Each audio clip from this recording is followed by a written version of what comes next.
त्या दिवसाची ती भयानक रात्र मला अजूनही चांगलीच आठवते. घरामध्ये मी आणि भाऊजी आम्ही दोघेच जणे होतो. माझा नवरा कामानिमित्ताने 2 दिवस बाहेर गेले होते. म्हणजे ते आता 2-3 दिवस घरी येणार नव्हते. आणि या 2-3 दिवसामध्ये माझ्यात आणि भाऊजीमध्ये असे काही संबंध निर्माण होतील याची मी कधीही कल्पनाही केली नव्हती. संध्याकाळचे जेवण झाले आणि मी माझ्या रूममध्ये झोपण्यासाठी गेले. तेवढ्यात अचानक मला भाऊजीच्या रूममधून जोरात ओरडण्याचा आवाज आला. मी धावत त्यांच्या रूममध्ये गेले तर भाऊजी म्हणत होते की, "वहिनी, माझ्या छातीत खूप दुखत आहे. तुम्ही प्लीज माझ्या छातीची जरा मालिश करून देसाल का?" माझ्याकडे नाही म्हणण्यासारखं असं कोणतंही कारण नव्हतं आणि त्यांना वेदना पण खूप होत होत्या. म्हणून मी बाम घेऊन त्यांची छातीला मालिश करू लागले. तेव्हा अचानक त्यांचा हात माझ्या नको त्या जागी लागला आणि आम्ही त्या रात्री रात्रभर. नमस्कार, माझं नाव पल्लवी आहे. माझं लग्न होऊन 3 वर्ष झाली. माझा नवरा कामानिमित्ताने दुसऱ्या शहरात असतो आणि 2-3 दिवसानंतरच घरी येत असतो. घरात माझ्यासोबत छोटा देरही असतो. तो एका खाजगी कंपनीमध्ये काम करतो आणि महिन्याला चांगले पैसे देखील कमवतो. माझा देर एकदम हास्यमुख आणि मदत करणाऱ्या स्वभावाचा आहे. त्याला मी जे काही काम सांगते ते तो अगदी आवडीने करतो. तो घरी आला की घरचे वातावरण बदलून जाते. माझा नवरा घरी नसल्यामुळे मला कुठेही बाहेर जायचे असेल तर मी त्याला सोबत घेऊन जाते. घरातले काही सामान आणायचं असेल तर मी त्याच्यासोबत मार्केटला जाते. तो माझी खूप काळजी करत होता, पण त्यामागील सत्य कारण समजायला मला जरा वेळच लागला. आमच्या घरात एक कामवाली होती जी भांडे कपडे धुण्याचं काम करत होती. स्वयंपाक मी स्वतः करत होती. ती बाई सोसायटीतल्या सगळ्या घरी काम करायची, पण काही दिवसापासून ती आजारी पडली आणि कामावर आलीच नाही. त्यामुळे घरातलं सगळं काम माझ्यावर आलं. दिवसभर घरातल्या कामात मी खूप व्यस्त होते. खरंच मला तर जास्त काम करायची सवयही नव्हती. माझ्या माहेरी मी फारसं काम केलं नव्हतं, कारण आईने कधी मला काम करायला लावलंच नव्हतं. त्यामुळे आता हे सगळं मला करायला खूप जड जात होतं. एके दिवशी माझा देर कामावरून घरी आला. त्यावेळी मी सुकलेल्या कपड्यांची इस्त्री करायची तयारी करत होते. त्या दिवशी मी खूप थकले होते, पण तरीही काम उरकण्याचा प्रयत्न करत होते. देराने माझा थकलेला चेहरा पाहिला आणि तो माझ्या जवळ आला आणि त्याने माझ्या हातातलं काम शांतपणे घेतलं आणि माझ्याकडे बघून हसत म्हणाला, "वहिनी, तुम्ही थोडी विश्रांती घ्या. मी हे कपडे इस्त्री करून देतो." मी थोडेसे अवघडले होते, पण त्याच्या मदतीने मला खूप बरं वाटलं. त्याच दिवशी मी माझ्या देराला एक सखा म्हणून पाहिलं. एक असा सखा जो नेहमी माझ्या मदतीला धावून येतो आणि मला समजून घेतो. संध्याकाळचं स्वयंपाकाचं काम मी पूर्ण केलं होतं. फक्त कपडे इस्त्री करायचे बाकी होते. तेव्हा माझा देर म्हणाला, "वहिनी, मला खूप भूक लागली आहे. आधी आपण जेवण करून घेऊया आणि मग मी तुम्हाला कपडे इस्त्री करण्यासाठी मदत करतो." मीही त्याची गोष्ट मान्य केली आणि आम्ही जेवायला बसलो. जेवण करताना आमच्यात काही गप्पा सुरू झाल्या. माझ्या देराने मला विचारलं, "वहिनी, दादाचा फोन आला होता का?" मी उत्तर दिलं, "हो, आला होता. ते 2-3 दिवसात घरी येणार आहेत."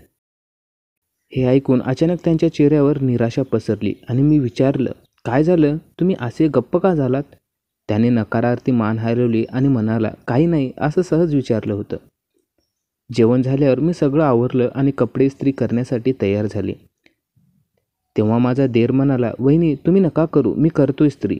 असं म्हणून त्याने माझ्या हातातून इस्त्री घेतली आणि कपडे इस्त्री करण्यास सुरुवात केली. त्या कपड्यामध्ये माझा ब्लाऊजही होता. त्याने तो ब्लाऊज इस्त्री करण्यासाठी घेतला आणि त्यावेळी मला खूप अस्तव्यस्त जाणवली. मी म्हणाले, "भाऊजी, ते राहू द्या, तुम्ही साडी इस्त्री करा." पण त्याने आग्रहाने ब्लाऊजची इस्त्री केली. सगळं काम झाल्यावर मी खूप थकलेले जाणवलं. मी म्हणाले, "भाऊजी, आता तुम्ही आराम करा. मीही माझ्या खोलीत जाते." असं म्हणत मी माझ्या खोलीत गेले.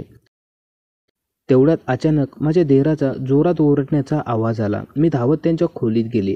तो बेडवर पडलेला होता आणि त्याला त्रास होत होता. मी विचारलं, "भाऊजी, काय झालं तुम्ही एवढे जोरात का ओरडलात?" तो म्हणाला, "माझ्या छातीत खूप दुखत आहे. कृपया माझ्या छातीची मालिश करून द्याल का?" रात्र खूप झालेली होती, त्यामुळे मीही खूप घाबरले होते. मी पटकन बाम घेतला आणि त्याची छातीला चोळू लागले. जशी मी त्याच्या छातीला चोळू लागले तसे त्याला बरं वाटलं. मी विचारलं, "आता बरं वाटतंय का?" तो म्हणाला, "हो, पण तू थोडा वेळ इथेच थांब ना. अजून दुखलं तर?" मग मी थोड्या वेळासाठी तिथेच खुर्चीवर बसले आणि मला केव्हा झोप लागली हे मलाही कळलं नाही. जेव्हा मला जाग आली तेव्हा मी पाहिले की माझ्या देराच्या बेडवर मी झोपलेले होते आणि माझी साडी पूर्णपणे सुटलेली होती. माझं शरीर जडी झालं होतं. मी पटकन उठले, साडी गुंडाळली. पण मला प्रश्न पडला की मी तर खुर्चीवर बसलेले होते, मग बेडवर कसे आले आणि माझी साडी का सुटली? तेव्हा मी माझ्या देराला शोधत किचनमध्ये गेले, तर तो किचनमध्ये कॉफी बनवत होता. मी त्याला विचारलं, भाऊजी मी तर खुर्चीवर बसले होते, मग बेडवर कसे आले? माझी साडी का सुटलेली होती आणि माझं शरीर मला जडही वाटतंय. खरं सांगा, तुम्ही माझ्यासोबत काही वाईट तर नाही केलं ना? यावर माझा धीर म्हणाला, हो वहिनी, वाईटच घडलं आहे. जेव्हा तू खुर्चीवर झोपली होतीस तेव्हा मला वाटले की तुझं शरीर जड होईल आणि तुला वेदना होतील, म्हणून मीच तुला उचलून बेडवर टाकलं आणि मग मी तुझ्या शेजारी झोपलो. पण मग मला कसं कळलंच नाही आणि मी माझ्यावरचा ताबा गमावला. तेव्हाच मी त्याला थांबवलं आणि विचारलं, थांबा भाऊजी, हे सगळं खरं झालंय का? मी माझा विश्वासघात केलाय. तो म्हणाला, माझ्या हातून चूक झाली वहिनी, मी माझ्या भावनांवर ताबा ठेवू शकलो नाही. या सर्व गोष्टीवर माझा विश्वासच बसत नव्हता. मी त्याला म्हणाले की भाऊजी, असं तुम्ही माझ्यासोबत कधीच करू शकत नाही. मला यावर विश्वासच बसत नाही. खरं सांगा, तुम्ही खोटं बोलताय ना? तुम्ही फक्त मस्करी करताय ना माझ्याशी? प्लीज खरं सांगा. तुम्ही खरं सांगितलं नाही तर माझा जीवच जाईल. मला विश्वास आहे की अशी चूक तुमच्या हातून किंवा माझ्या हातून कधीही होणार नाही. पण खरं सांगा, मी घाबरलेल्या स्वरात म्हणाले.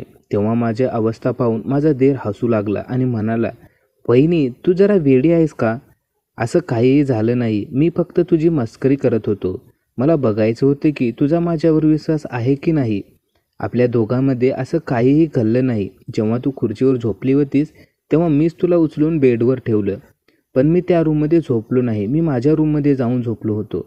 आणि साडीबद्दल बोलायचं झालं तर तुला उचलताना ती साडी माझ्या पायाखाली आली आणि त्यामुळे ती साडी सटकली असेल. आणि तुझं अंग जड झालं कारण तू खूप वेळ खुर्चीवर झोपली होतीस. त्यामुळे असं झालं असावं. बाकी काही नाही. माझ्यावर विश्वास ठेव. माझ्या देराचं बोलणं ऐकून आता कुठेतरी त्यांच्यावर माझा विश्वास बसला होता. मी पटकन त्यांच्या पाठीवर थाप मारत म्हणाले, मूर्ख आहात का तुम्ही? अशी मस्करी परत कधी करायची नाही. माझा जीव जाईल. तो हसत म्हणाला, वहिनी मी तुझ्यासोबत मस्करी नाही करणार तर कुणासोबत करणार?